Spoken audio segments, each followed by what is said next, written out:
আসসালামু আলাইকুম প্রিয় দর্শক, চ্যানেল আই সংবাদে স্বাগত। আপনাদের সঙ্গে আছি আমি সামির হোসেন। বিস্তারিত সংবাদের শুরুতে জানিয়ে দিচ্ছি ফ্রেশ আটা ময়দা সুজি সংবাদ শিরোনামগুলো। মতভিন্নতা রেখে ঐকমত্য কমিশনের সাথে দলগুলোর বৈঠক সমাপ্ত। প্রস্তাব আকারে উত্থাপনের পর সরকারের চূড়ান্ত সিদ্ধান্ত শিগগিরই। যেসব জায়গায় ঐকমত্য হবে তা নিয়ে এগিয়ে যাওয়ার পক্ষে বিএনপি, ভিন্ন মতের বিষয়গুলো জনগণের কাছে নেয়ার আহ্বান।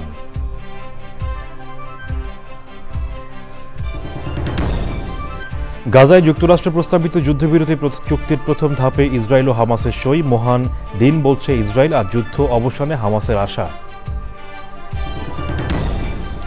সংযুক্ত আরব আমিরাতের আবুধাবিতে IUCN বিশ্ব সংরক্ষণ কংগ্রেস শুরু আজ। 160টি দেশের অংশগ্রহণ। চোরা শিকার ও বৈরী আবহাওয়ায় প্রতি বছরই কমছে পরিযায়ী পাখির সংখ্যা। পরিস্থিতি উন্নয়নে সমন্বিত পদক্ষেপের তাগিদ।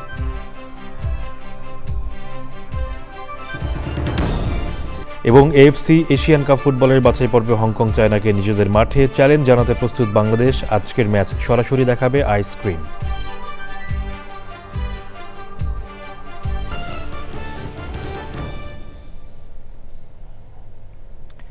সংবাদ শিরোনামগুলো জানাচ্ছিলাম। এখনকার এই সংবাদ আয়োজন একই সঙ্গে চ্যানেল আইয়ের ইউটিউব চ্যানেল এবং চ্যানেল আইয়ের OTT প্ল্যাটফর্ম আইস্ক্রিনে লাইভ স্ট্রিম হচ্ছে।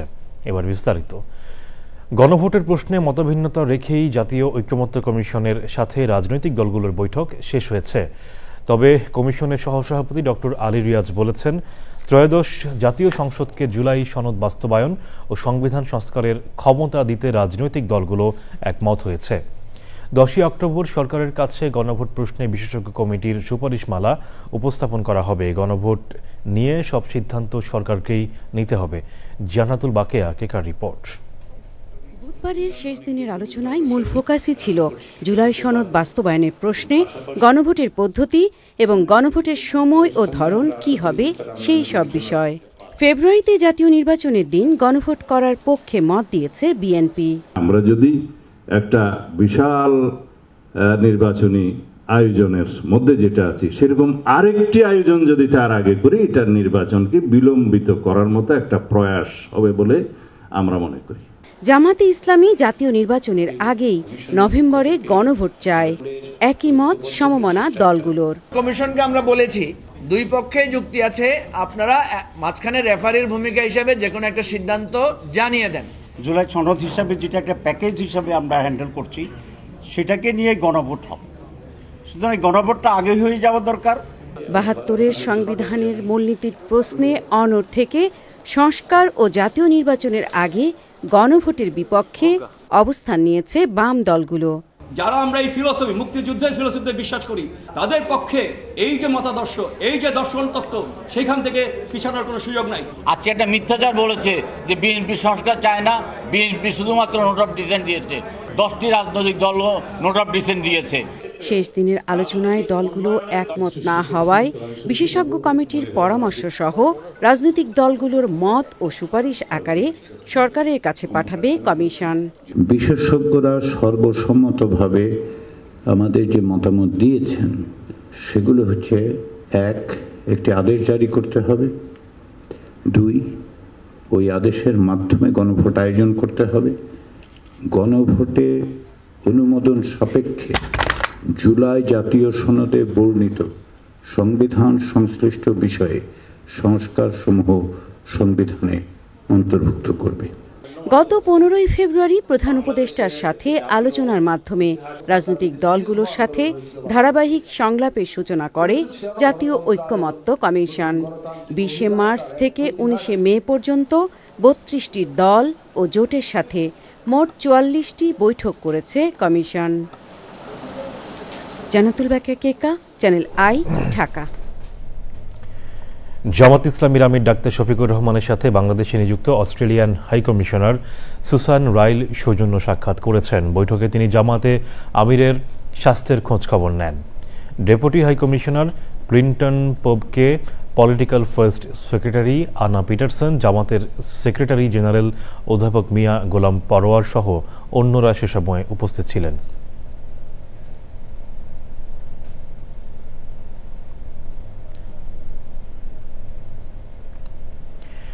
গণ অধিকার পরিষদের সভাপতি নুরুল হক নূর বলেছেন, মুক্তিযুদ্ধে অবদান বিবেচনায় রাশেদ খান মেনন ও হাসানুল হক ইনুকে ক্ষমা করা গেলেও জাতীয় পার্টির কোনো ক্ষমা নেই। এক বিশেষ সাক্ষাৎকারে নূর বলেন, গত 16 বছর আওয়ামী লীগের গুম খুনে সহযোগী ছিল জাতীয় পার্টি। জাতীয় পার্টি মাথা চাড়া দিয়ে উঠলে বিপ্লবীদের করুণ পরিণতি হবে বলেও সতর্ক করেন তিনি। বিস্তারিত তাফিমুল ইসলামের রিপোর্টে।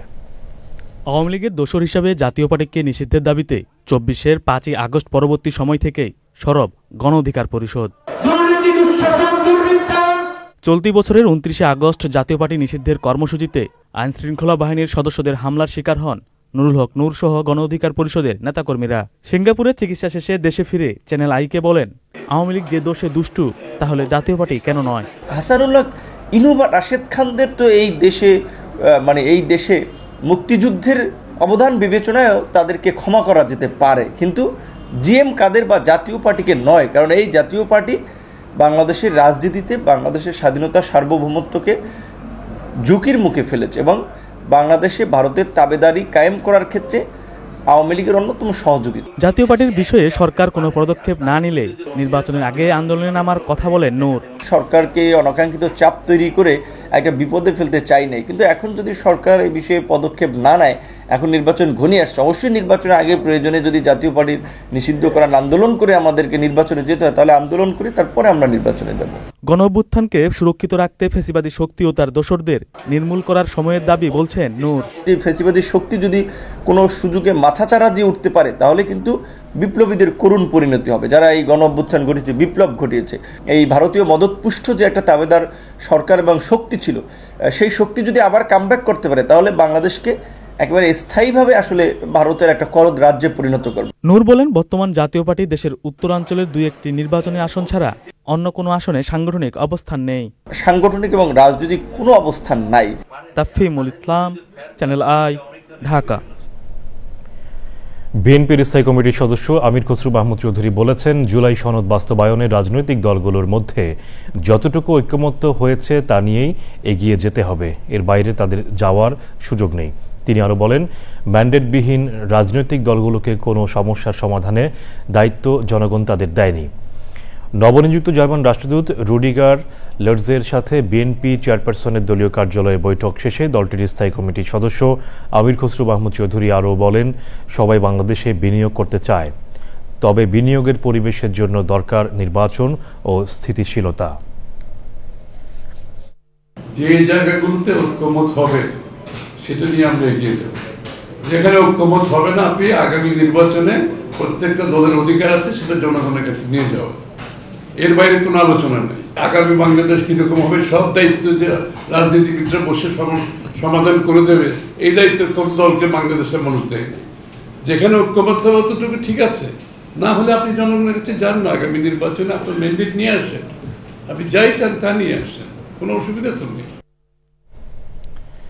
গাজায় যুদ্ধবিরতি ও বন্দি বিনিময় সংক্রান্ত পরিকল্পনার প্রথম ধাপে ইসরায়েল ও হামাসের মধ্যে চুক্তি হয়েছে বলে জানিয়েছেন মার্কিন প্রেসিডেন্ট ডোনাল্ড ট্রাম্প। মধ্যস্থতাকারী দেশ কাতার জানিয়েছে, এই চুক্তির বিস্তারিত তথ্য পরে প্রকাশ করা হবে। ট্রাম্প চলতি সপ্তাহের শেষে মধ্যপ্রাচ্যে যেতে পারেন বলে জানানোর কয়েক ঘন্টা পরই এই ঘোষণা আসে। আমিনা রহমান সুপ্তির রিপোর্ট।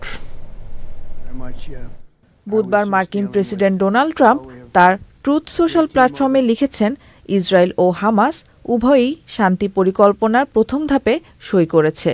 শিগগিরই সব জিম্মিকে মুক্তি দেওয়া হবে এবং ইসরায়েলও সেনা প্রত্যাহার করবে। এই চুক্তিকে তার দেশের জন্য একটি মহান দিন বলে উল্লেখ করেছেন ইসরায়েলি প্রধানমন্ত্রী বেনিয়ামিন নেতানিয়াহু। এক বিবৃতিতে হামাস জানিয়েছে, তারা এমন এক চুক্তিতে পৌঁছেছে যা গাজায় যুদ্ধের অবসান ঘটাবে। চুক্তি সইয়ের খবরে উচ্ছ্বাস প্রকাশ করেছে গাজাবাসী। ইসরায়েলের তেল আবিবেও অনেকে আনন্দ প্রকাশ করেছেন। গাজায় মানবিক সহায়তার ক্ষেত্রে সব অবরোধ অবিলম্বে তুলে নেওয়ার আহ্বান জানিয়েছেন যুক্তরাজ্যের প্রধানমন্ত্রী। তবে চুক্তির পরও গাজায় হামলা অব্যাহত রেখেছে দখলদার বাহিনী। গাজা নগরীর পশ্চিমাঞ্চলে হামলা চালাচ্ছে ইসরায়েলি যুদ্ধবিমানগুলো। Amina Rahman Supti, channel I. প্রধান উপদেষ্টা প্রফেসর মোহাম্মদ ইউনূসের বিশেষ সহকারী ফয়েজ আহমেদ তৈয়ব বলেছেন, ডাক বিভাগকে মানুষের কাছে আরও সহজলভ্য করতে উল্লেখযোগ্য সংস্কার প্রকল্প হাতে নিয়েছে সরকার।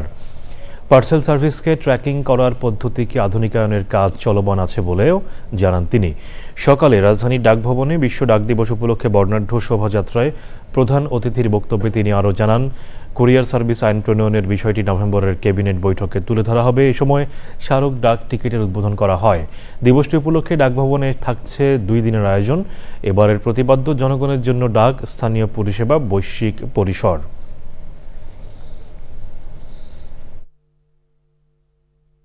ই কমার্সকে যাতে একটা শৃঙ্খলার মধ্যে দিয়ে আনা যায় এবং ই কমার্স যাতে নাগরিকের অর্থ লোপাটের বিষয় না হয়ে আসে, সেজন্য আমরা সেন্ট্রাল লজিস্টিক প্ল্যাটফর্ম তৈরি করছি। এখন শুধু চিঠিপত্র আদান প্রদানের মধ্যে আমরা নাই, আমাদের পণ্য পরিবহন একটা বিরাট অংশ, এবং এই পুরো অংশটাই কিন্তু আসলে আমাদের যে কুরিয়ার সার্ভিস আছে তারাই কিন্তু করে। যে কারণে আমরাও চাচ্ছি যে এই বিশ্ব ডাক দিবসে কুরিয়ার সার্ভিসের একটা ভূমিকা থাক, এবং এটা আছে। এই ডাক দিবস হচ্ছে যে আগামী সম্ভাবনায় ডাক কিভাবে কাজ করে আর ডাকের সাথে আমরা কিভাবে কুরিয়ার সার্ভিস এবং লাইসেন্সিং কর্তৃপক্ষ অ্যালাইন হয়ে কাজ করছি, সেই বিষয়টা আসলে এখানে স্পষ্ট। ডাক এবং কুরিয়ার সার্ভিস মেলাইন করে একত্রিত করে কিভাবে আমরা ডাক সেবাটাকে, পরিষেবাটাকে অনেক দূর এগিয়ে নিয়ে যেতে পারি। প্রজনন কিংবা শীতকালীন আশ্রয়ের সন্ধানে হাজার হাজার কিলোমিটার পথ পাড়ি দেয় পরিযায়ী পাখি। এসব পাখির অন্যতম গন্তব্য বাংলাদেশ। তবে চোরা শিকার, আবাসস্থল ধ্বংসসহ বৈরী আবহাওয়ায় প্রতি বছরই কমছে পরিযায়ী পাখির সংখ্যা। পরিস্থিতি উন্নয়নে ইকো ট্যুরিজম নিশ্চিতের পাশাপাশি পাখির আবাসস্থল সংরক্ষণে সমন্বিত পদক্ষেপের বিকল্প নেই বলছেন বিশেষজ্ঞরা। আফরোজা হাসির রিপোর্ট। অস্তিত্ব রক্ষার সংগ্রামে বিস্ময়কর দিক নির্ণয় ক্ষমতাকে সঙ্গে করে দূর দিগন্তের ডাকে সাড়া দেয় কোটি কোটি পরিযায়ী পাখি। দেশ মহাদেশের সীমানা পেরিয়ে ছুটে চলে প্রজনন, খাবার ও বাসস্থানের খোঁজে। দীর্ঘ পথযাত্রায় খুঁজে নেয় প্রাকৃতিক বন, নদী, চর, হাওর, উপকূলীয় অঞ্চল, সৈকত ও লোকালয় সহ অনুকূল বাসস্থান।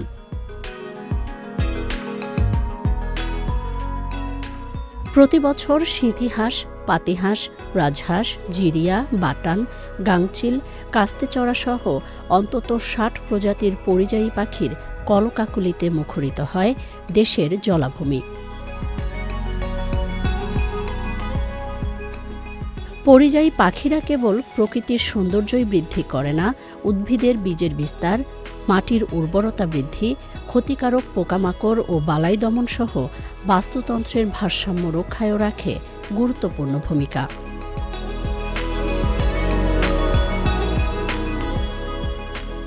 তবে অবৈধ শিকার, জলাভূমি কমে যাওয়া, দূষণসহ মানবসৃষ্ট নানা কারণে ধ্বংস হচ্ছে আবাসস্থল, কমছে পরিযায়ী পাখির সংখ্যাও।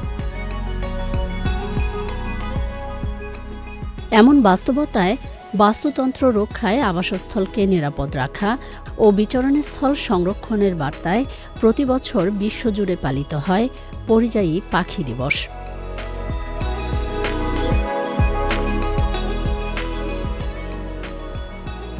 আফরোজা হাসি, চ্যানেল আই। দর্শক, বিশ্ব পরিযায়ী পাখি দিবস 2025 নিয়ে বিশেষ আয়োজন দেখবেন আজ রাত 10:15 প্রকৃতি ও জীবন অনুষ্ঠানে। শারীরিকভাবে অসুস্থ হলেও গাছপালার প্রতি গভীর ভালোবাসা ধরে রেখেছেন আদাবরের রূপা মাহমুদ। তার হাত ধরেই গাছের যত্ন, মাটি তৈরি আর বীজ বপনের পাঠ নিয়েছে 5ম শ্রেণীর ছাত্র সাদমান সাজিদ। এখন নিজেই সে এক ক্ষুদে ছাত্র কৃষক। বিস্তারিত জানাচ্ছেন শাইখ সিরাজ। শারীরিকভাবে অসুস্থ হলেও গাছের প্রতি ভালোবাসাই ছিল রূপা মাহমুদের মানসিক শক্তি। রাজধানীর আদাবরের নিজ বাসভবনের ছাদের এই কৃষি কার্যক্রমে ব্যস্ত রাখতেন নিজেকে। 2017-তে আমার শরীরে ক্যান্সার শনাক্ত হয়। বিভিন্ন সময় আইসিইউ, এইচডিইউ, মানে এটা করতে করতে আমি খুব টায়ার্ড ফিল করছিলাম। আমি তখন কয়েকটা টপ দিয়ে শুরু করি, তারপরে আস্তে আস্তে সংখ্যা বাড়ে। সেই অনুপ্রেরণায় শিশু সাদমানকেও কৃষিপ্রেমী করে তোলেন তিনি। বুবু যখন অসুস্থ থাকে আমি তখন এসে দেখি কোনটায় পানি লাগবে, কোনটার পাতা হলুদ আছে সেগুলো ছিঁড়ে গোড়ায় দিয়ে দিই, ওইগুলো সার হিসাবেই হয়। 5 বছর আগে রূপা মাহমুদের শুরু করা এই ছাদ কৃষি এখন টিকে আছে সাদমানের যত্নে আর ভালোবাসায়। এখানে আমরা কলা আর এখানে জলপাই, মিষ্টি জলপাইয়ের ফল হয়েছে, আর এখানে আঙুর আছে, এই আঙুরটা খুবই মিষ্টি হয়। এখানে আমাদের অর্কিডের একটা শেড আছে, অনেক ধরনের অর্কিড আছে। নানুর কাছ থেকে শেখা দায়িত্ব আর ভালোবাসা এখন সাদমানের জীবনের পাঠ। তার ছোট্ট দুটি হাতে গড়ে উঠেছে ভবিষ্যতের সবুজ পৃথিবী। সাদমানের মতো একটা ছোট্ট শিশুর মনে গাছের যে অনুভব, গাছের যে আকুতি ঢুকে আছে, এটাই সবচেয়ে বড় প্রাপ্তি। এরাই আগামী প্রজন্ম এবং এদের হাত দিয়েই আগামীতে একটা সবুজ পৃথিবী আমরা পাবো, এরকম প্রত্যাশা করাই যায়। ঢাকার আদাবরে সাদমানের ছাদ কৃষি থেকে শাইখ সিরাজ, চ্যানেল আই। দর্শক, এ নিয়ে বিস্তারিত প্রতিবেদন দেখুন আজ বিকেল 3:05 হৃদয় মাটি ও মানুষের ডাকের ছোটদের কৃষি পর্বে। ওয়ান ইফরার বৈশ্বিক মঞ্চে এবার 2টি বিভাগে বিশ্বের সেরা স্বীকৃতি পেয়েছে প্রথম আলো। বিশ্বের 120টির বেশি দেশের 3000 সংবাদ প্রকাশনা প্রতিষ্ঠান ও উদ্যোক্তার প্রধান সংস্থা world association of news publishers ওয়ান ইফরা আয়োজিত আন্তর্জাতিক বার্ষিক সম্মেলন ওয়ার্ল্ড প্রিন্টার্স সামিটে বাংলাদেশের একমাত্র সংবাদ মাধ্যম হিসেবে এই স্বীকৃতি পেয়েছে প্রথম আলো। এই আয়োজনের মূল অংশ sustainability and print innovation awards 2025-এ মাত্র 3টি বিভাগে পুরস্কার দেওয়া হয়। প্রথমবারের মতো বৈশ্বিক এই আয়োজনে অংশ নিয়ে প্রথমবারেই সর্বোচ্চ 2টি বিভাগে সেরার পুরস্কার অর্জন করেছে প্রথম আলো। অন্য বিভাগ ফিউশন অব প্রিন্ট অ্যান্ড ডিজিটালে যৌথভাবে সেরার পুরস্কার পেয়েছে আয়ারল্যান্ডের দ্য আইরিশ মেইল ও মালয়েশিয়ার নিউ স্ট্রেইট টাইমস। সংবাদের এ পর্যায়ে নিচ্ছি বিরতি।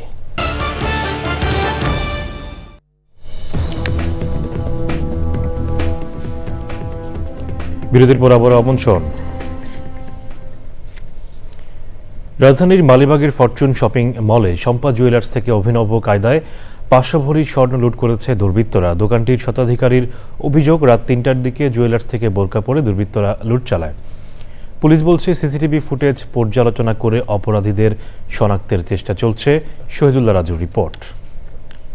বুধবার দিবাগত রাত 3:07 সিসিটিভি ফুটেজে দেখা যায় ফরচুন শপিং মলের শম্পা জুয়েলার্সের সামনে আসে বোরকা পরিহিত চোর চক্রের 2 যুবক। প্রায় 30 মিনিটের চেষ্টায় দোকানটির শাটারের তালা ভেঙে ভেতরে প্রবেশ করে তারা। চোর চক্রের সদস্যরা জুয়েলারির বিপুল পরিমাণ স্বর্ণ নিয়ে 4:01 ঘটনাস্থল ত্যাগ করে। ক্ষতিগ্রস্ত দোকানের মালিকের দাবি, ভোরের দিকে নিরাপত্তা প্রহরী তাকে ফোন করে চুরির তথ্য জানায়। 400 ভরির মতো সোনা আসলো, আর বন্দুকি সোনা আসলো 100 ভরি প্লাস। এই 500 ভরি সোনা আর নগদ টাকা আসলো 40,000, সব নিয়ে গেছে। আমি নিঃস্ব। এই মার্কেটে মনে করেন যারা দারোয়ান আছে তারা তো অবশ্যই জড়িত আমার মনে হয়, তাছাড়া এই ধরনের কাজ হওয়া সম্ভব না। দোকান মালিক সমিতির দাবি, এমন চুরির ঘটনা এবারেই প্রথম। এ ঘটনায় প্রশ্ন উঠেছে মার্কেটের নিরাপত্তা নিয়েও। চাকরিতে যারা আছে তারা সবাই প্রেজেন্ট, এরকম কেউ নাই যে কালকে রাতের থেকে মিসিং। যদি মিসিং হতো তাহলে আমি সরাসরি বলতে পারতাম যে হয়তো 1জন বা 2জন ইনভলভ হতো। যেহেতু সবাই এখনো আছে, আমি জিজ্ঞাসাবাদ করে নিই, আমি আরো ইনকোয়ারি করে নিই, এরপর আমি জিনিসটা বলতে পারবো। খবর পেয়ে একে একে ঘটনাস্থলে আসে পুলিশের বিভিন্ন ইউনিট। সংগ্রহ করা হয় বিভিন্ন আলামত। প্রযুক্তিগত যে বিষয়গুলো আছে আমরা ওগুলো যাচাই বাছাই করতেছি, সিসি ক্যামেরাগুলো দেখার চেষ্টা করতেছি। বেশ কিছু পেয়েছি, আরও দেখতে হবে। যে বা যারাই করুক, যখন আমরা ধরতে পারবো তখন আসলে পরের বিষয়টা তাদের মোটিভটা কী ছিল এইটা আমরা বুঝতে পারবো। এর আগে রাজধানীর যাত্রাবাড়ির রায়হান সুপার মার্কেটে 125 ভরি স্বর্ণ চুরির ঘটনা ঘটে। Shahidullah Raju, channel I, Dhaka. 9 মাস থেকে 15 বছর বয়সী শিশুদের 12 অক্টোবর থেকে 13 নভেম্বর পর্যন্ত বিনামূল্যে টাইফয়েড টিকা দেওয়া হবে। এই ক্যাম্পেইনের আওতায় 5 কোটি শিশু কিশোরকে এই টিকা দেওয়ার পরিকল্পনা করেছে সরকার। সচিবালয় টাইফয়েড টিকাদান ক্যাম্পেইন নিয়ে সংবাদ সম্মেলনে স্বাস্থ্য মন্ত্রণালয়ের বিশেষ সহকারী অধ্যাপক সাইদুর রহমান বলেন, দেশে দিন দিন টাইফয়েড রোগ বাড়ছে, টিকার ফলে টাইফয়েড জনিত মৃত্যু কমানো যাবে। ভারত থেকে কেনা এই টিকা সুরক্ষিত, বিশ্ব স্বাস্থ্য সংস্থা স্বীকৃত। এতে শুধু হালকা জ্বর ছাড়া পার্শ্ব প্রতিক্রিয়া হবে না বলে জানান তিনি। এক প্রশ্নের জবাবে স্বাস্থ্য সচিব সাইদুর রহমান বলেন, ডেঙ্গুতে এবছর এখন পর্যন্ত 220 জন মারা গেছেন। সরকার বিনামূল্যে 1 ডোজ টাইফয়েড কনজুগেট ভ্যাকসিন 9 মাস থেকে 15 বছর বয়সী সবাইকে দেওয়ার অঙ্গীকার করছে। এই টিকাদান প্রক্রিয়ায় জড়িত কোনো ব্যক্তি কোনোভাবেই কোনো সার্ভিস চার্জ বা অন্য কোনো নামে কোনো টাকা গ্রহণ করতে পারবেন না। আমাদের টাইফয়েডের আগে ভ্যাকসিন ছিল, সেগুলো পুরনো ধরনের ভ্যাকসিন, এটা একটা নতুন ধরনের ভ্যাকসিন। ভারতের সঙ্গে বাণিজ্যিক ও অর্থনৈতিক সম্পর্ক আরও সুদৃঢ় করতে 2 দিনের সফরে ভারতে অবস্থান করছেন যুক্তরাজ্যের প্রধানমন্ত্রী। বিশেষ সফরে স্টারমার উদ্যোক্তা, সাংস্কৃতিক নেতা, বিশ্ববিদ্যালয়ের উপাচার্য সহ শতাধিক ব্যক্তির একটি প্রতিনিধি দলের নেতৃত্ব দিচ্ছেন। স্টারমার বলেছেন, ভারতের সঙ্গে তাদের বাণিজ্যিক ও সাংস্কৃতিক সম্পর্ক উন্নয়নের বিস্তৃত সুযোগ রয়েছে। তবে ভারতীয় শ্রমিক ও শিক্ষার্থীদের জন্য যুক্তরাজ্যে ভিসা পাওয়ার সুযোগ সুবিধা বৃদ্ধির কোনো পরিকল্পনা তাদের নেই। যুক্তরাষ্ট্রের প্রথম বাংলাদেশি হিসেবে প্রাইভেট পাইলট সার্টিফিকেট অর্জন করেছেন 17 বছর বয়সী আহনাফ আবিদ মাহি। লস এঞ্জেলসে ফেডারেল এভিয়েশন অ্যাডমিনিস্ট্রেশন থেকে প্রাইভেট পাইলট লাইসেন্স অর্জন করেছেন তিনি। এর মাধ্যমে তিনি একক পাইলট হিসেবে 1 ইঞ্জিন বিশিষ্ট বিমান চালানোর অনুমতি পেয়েছেন। পড়াশোনার পাশাপাশি মাহি লস অ্যাঞ্জেলসের একটি প্রাইভেট ফ্লাইং প্রশিক্ষণ কেন্দ্রে ভর্তি হন। গত বছর তার 16তম জন্মদিনে প্রথম বাংলাদেশি হিসেবে একাই প্লেন চালিয়ে সবাইকে তাক লাগিয়ে দেন। তার ফ্লাইট প্রশিক্ষক হিসেবে ছিলেন প্রবাসী বাংলাদেশি ইলিয়াস খান। তিনি বলেন, মাহির ঐকান্তিক ইচ্ছাই তাকে এই সাফল্য এনে দিয়েছে। এবারে নিটল টাটা কৃষি সংবাদ।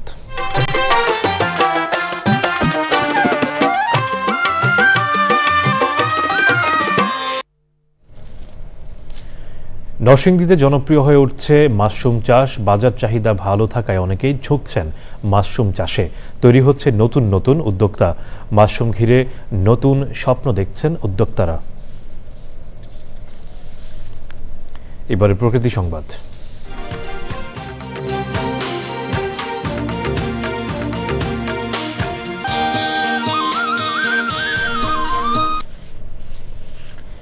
সবুজের সাথে বাংলাদেশ স্লোগানে পিরোজপুরে বৃক্ষরোপণ করেছে প্রকৃতি ও জীবন ক্লাব। মোবাইল নেটওয়ার্ক অপারেটর বাংলালিংকের সাথে নিয়ে বিভিন্ন শিক্ষা প্রতিষ্ঠানে চারা বিতরণ করা হয়েছে। বাস্তুতন্ত্র রক্ষায় এমন উদ্যোগ কার্যকর ভূমিকা রাখবে বলে মত বিশিষ্টজনদের। শেষ করার আগে ফ্রেশ আটা ময়দা সুজি সংবাদ শিরোনাম জানাচ্ছি আর একবার। মতভিন্নতা রেখে ঐক্যমত্য কমিশনের সাথে দলগুলোর বৈঠক সমাপ্ত। প্রস্তাব আকারে উত্থাপনের পর সরকারের চূড়ান্ত সিদ্ধান্ত শিগগিরই।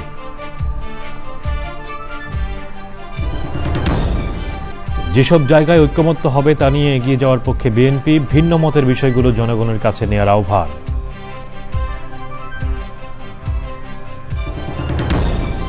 গাজায় যুক্তরাষ্ট্র প্রস্তাবিত যুদ্ধবিরতি চুক্তির প্রথম ধাপে ইসরায়েল ও হামাসের সই। মহান দিন বলছে ইসরায়েল আর যুদ্ধ অবসানে হামাসের আশা।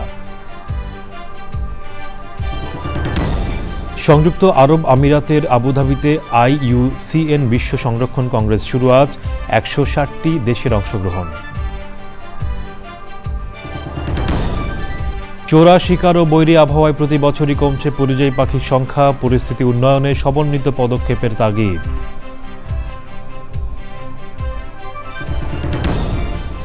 এবং AFC এশিয়ান কাপ ফুটবলের বাছাই পর্বে হংকং চায়নাকে নিজেদের মাঠে চ্যালেঞ্জ জানাতে প্রস্তুত বাংলাদেশ। আজকের ম্যাচ সরাসরি দেখাবে আই স্ক্রিন।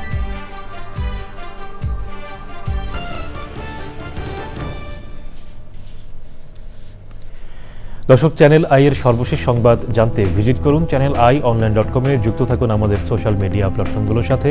আর এতক্ষণ সাথে থাকার জন্য ধন্যবাদ সবাইকে।